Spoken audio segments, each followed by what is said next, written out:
today. So Thursday, Friday, Saturday. And then it's Sunday. It's actually way further away than I thought. So it's like 3 and change. Yeah. 3 and change away from Conference Championship Sunday in the NFL, where, of course, the Eagles and the Commanders, obviously.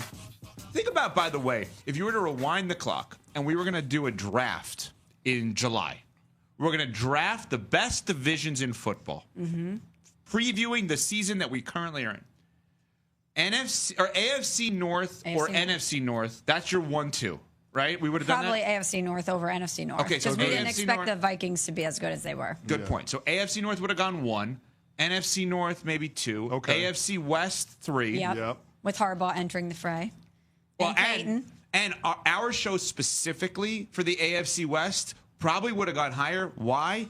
CC picked the Broncos to make the playoffs. I picked the Chargers to make the playoffs, and the Chiefs are the Chiefs. So that's 3 teams that we all thought going in could potentially be playoff teams. Where would the NFC East have been, just out of curiosity on this? Because best case scenario, now they're 4.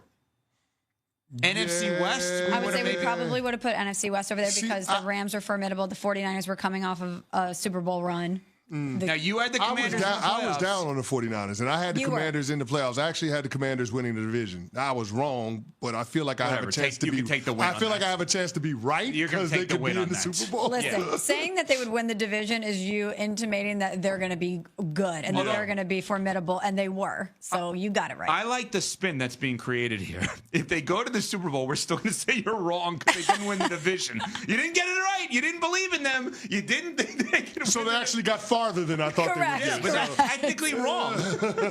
So NFC East would have been Fourth or best fifth. case I think scenario fourth. Yeah. Best case scenario. I think fourth. And they have 2 teams playing this weekend, which is truly remarkable. Oh, a lot of people also would have said the Bills. They expected the Jets to be better, the Dolphins to good be one. better. You're right. AFC East, maybe. Yeah, there were people that thought the Jets and Dolphins could make a run this year. Yeah. Especially the Jets. So maybe we put that over the NFC East. There was even someone who thought Aaron Rodgers could win MVP out of the AFC East. Who would say something that I dumb? don't know. I have no idea. It was me.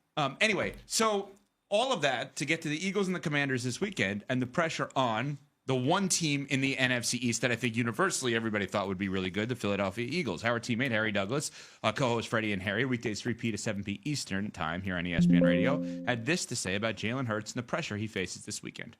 When you look at how it's been done for the Philadelphia Eagles, it's been done through Saquon Barkley and that offensive line and that run game. Now, Jalen Hurts was a part of that run game versus the Los Angeles Rams where he rushed for 70 yards and a touchdown, right? For Jalen Hurts, hey, you can't lose to Rook.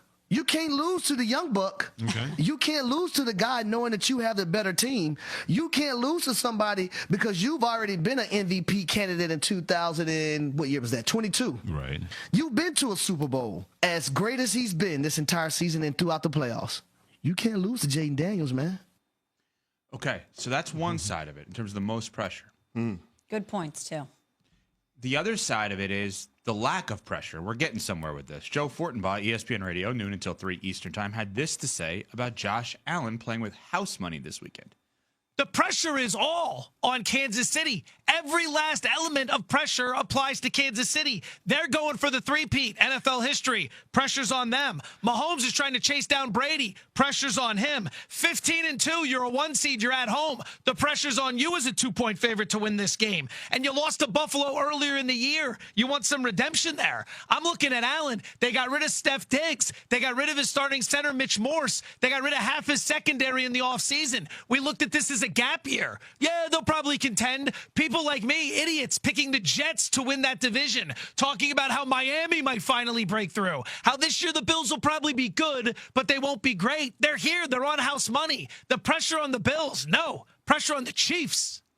So when you think about which QB has the most pressure on him this weekend, I think about the gap between what happens if you win and what happens if you lose. And I keep coming back to Mahomes having the most pressure simply because of the amount he has to gain to win it all this year is so unbelievably great that I look at him with the most pressure. The house money thing, I personally, you guys know this, I thought Josh Allen was in the best situation of his career this year. So I do not look at it as house money because of what Joe said.